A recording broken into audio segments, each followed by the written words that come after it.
So you're doing everything you can to forget about your ex, but every waking thought is about them. And I know that's driving you fucking crazy because the pain is at boss level 100, which is exactly why you clicked on this video. Over the last 5 years, coaching close to 1,000 broken-hearted dumpies online through their breakups and reconciliations from all over the world, I noticed they were all following the same thought process, which was keeping them royally stuck in the breakup pain. From replaying all the magical moments you share together to mourning the memories that never got a chance to happen, you're starting to question your own sanity. And to make it worse, everyone around you is telling you to just get over it because it's been 6 months already. Well, fuck what your friends and family say. They don't have to live with your broken heart, you do.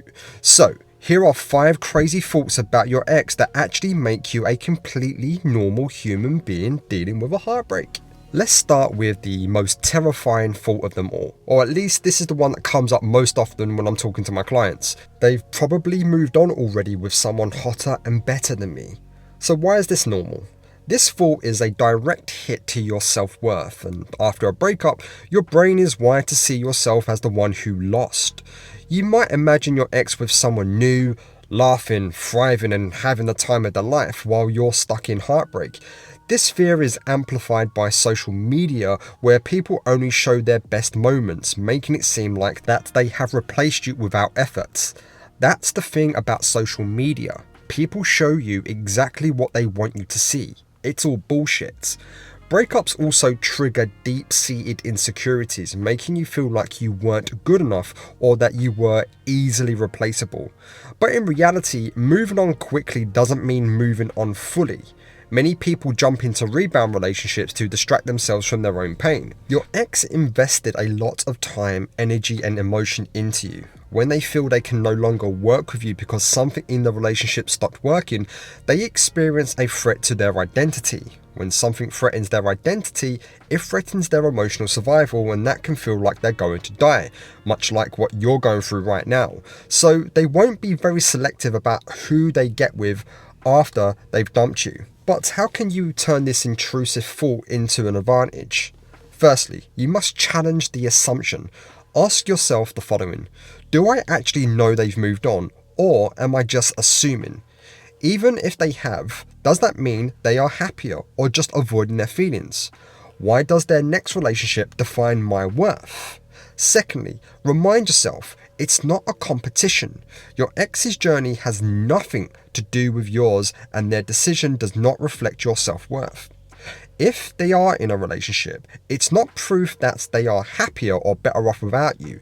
It just means they've made a choice and you now get to make yours. The second most common crazy thought I hear from my clients is, no one will ever love me like they did. Why is that normal? After a breakup, especially if it was a deep or long-term relationship, it's natural to feel like you've lost something irreplaceable. Your brain is wired to seek familiarity, and right now, your safe space is your ex.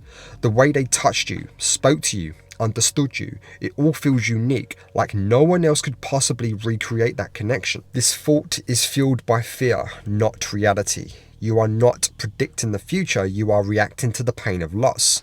Your mind is clinging to what it knows because imagining a new and different love feels impossible when you're still grieving the last one. But just because something was special doesn't mean it was the only special thing you'll ever have. Think about it. When you were younger, you might have believed your first crush or first relationship was the one until you met someone else who showed you new ideas of love. The same will happen again. Love evolves, and each relationship teaches you something new about yourself and what you truly want. So I want you to challenge this crazy thought. Instead of saying, no one will ever love me like they did, reframe it. Every love is different. I don't need the same love, I need the right love. Just because one chapter ended doesn't mean my story is over. Also, recognize that love isn't one size fits all. Your ex loved you in a specific way, but that doesn't mean it was the best way or the only way. Future love might look different, but it can also be deeper, healthier, and more fulfilling. The third crazy thought, which is actually quite normal, maybe I should break no contact so they don't forget about me. So why is that normal? When someone was a huge part of your life, the thought of them moving on and forgetting about you can feel unbearable.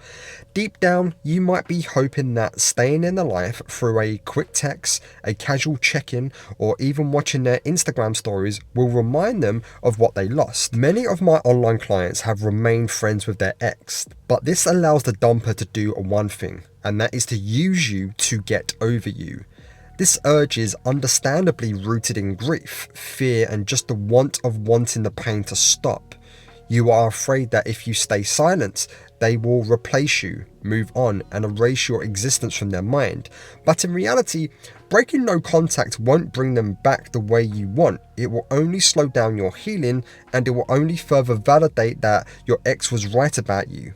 You don't know how to listen, and you don't know how to respect their wishes. That is not sexy. If you want your ex to find you more attractive, show them that they were wrong about you by giving them the breakup and the gift of your silence. No one who has spent a significant amount of time with you will forget you. They may distance themselves from you, but that is not forgetting. So how do you respond to this? Ask yourself, why do I really want to reach out? Are you hoping they will miss you? Are you looking for validation? Are you afraid of feeling forgotten? Are you secretly hoping to rekindle things? If your reason is anything other than practical necessity, kids, shared responsibilities, and so on, it's best to stay silent. Secondly, realize that no contact works in your favor. When you stay quiet, your ex has the space to feel your absence, which is much more powerful than reminding them you are still around. If they truly want a new start with you, they'll come back on their own. You don't need to force it. And remember that breaking no contact won't change their feelings. If they miss you, they will reach out. If they don't, texting them won't suddenly make them miss you.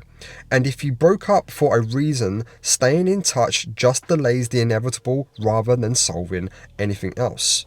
The next crazy thought that makes you totally normal is, they're doing this just to hurt me. So why is this normal? Breakups are emotionally charged, and when your ex does something that feels cold, distant, or even cruel, like moving on quickly, ignoring your messages, or posting things that seem targeted at you, it's easy to assume it's intentional. Human beings are hardwired to find meaning in pain. When you are hurt, your mind tries to make sense of it, and one of the easiest explanations is, they must be doing this on purpose. This thought gives you a sense of control, because if their actions are intentional, then maybe there's a way to change them. But the truth? Most people aren't thinking about you as much as you think they are. They are acting in their own self-interest, not out of a calculated plan to hurt you. For me, the best way to deal with this crazy thought is the following. Pause before you react. Ask yourself, am I absolutely sure they did this to hurt me, or am I just interpreting it in that way? Recognize that your hurt is real, but your interpretation might not be. Remind yourself, their actions reflect them, not you. If they are acting distant, it's about their own inability to handle emotions. If they're moving on fast, it's about their own discomfort with being alone and the breakup with you. If they're posting things online, it's about their own need for attention and validation. The truth is, they're not plotting against you. They're just living their life, making their own, sometimes bad, decisions. The best revenge for this? Living so well that their actions stop mattering to you at all. And the last crazy thought that comes up all the time, I want my ex back so bad even though I know it won't work. Why is that normal? Because breakups aren't just about losing a person. You are also losing comfort, routine, and a version of your future that you were emotionally invested in. Even if, deep down, you know the relationship was unhealthy or unstable, your brain still craves what is familiar. This is because of a psychological phenomenon called loss aversion. Humans are wired to fear loss more than they value gain. So even if your rational mind knows the relationship was flawed, the emotional part of you sees your ex as something you lost, which triggers the desperate need to get them back. On top of that, love is addictive as fuck. Your ex was once a source of dopamine, oxytocin, and emotional security. So it makes sense that your brain keeps putting you back toward them, and even when logic says otherwise, it's totally normal. But wanting them back doesn't mean getting back together is the right choice. It just means your heart hasn't fully caught up with what your mind already knows. So what can we do? Acknowledge the emotional conflict within you. Instead of shaming yourself for wanting them back, recognize that your feelings don't have to dictate your actions. You can miss them without going back to them. Remind yourself why it didn't work. Write down all the reasons the relationship ended. What patterns kept repeating? Would anything actually change if you got back together, or would it be the same cycle of over and over again? Ask yourself, do I want them, or do I just want relief? Are you craving them specifically, or are you just trying to escape the loneliness, pain, or uncertainty of being single? If it's the latter, finding healthier ways to self-soothe will serve you better than running back to what is comfortable but broken. Recognize that longing doesn't equal love. Just because you want something doesn't mean it's good for you. Your desire for them is based on attachment, history, and fear of change, not necessarily compatibility or a healthy future together. Commit to moving forward anyway. Even if you still want them back, challenge yourself to go one more day without reaching out. Invest in yourself, start a new hobby, meet new people, and create a life that makes you less dependent on the past. Over time, the urge to reunite will fade as you rebuild your own identity outside of the relationship. So, if you take one thing from this video, let it be this: you are not crazy. You are grieving, you are in pain and grief, and that's okay. It takes time. But if you are already a few months into this process and you're still missing your ex like crazy, there is a video appearing on your screen that will explain everything. And if that is not enough and you need my help with your personal breakup situation, there are links in the description below that you can access for my one-to-one coaching services. As always, you are enough. You're going to be okay. My name is Nick, and I'll see you on the other side.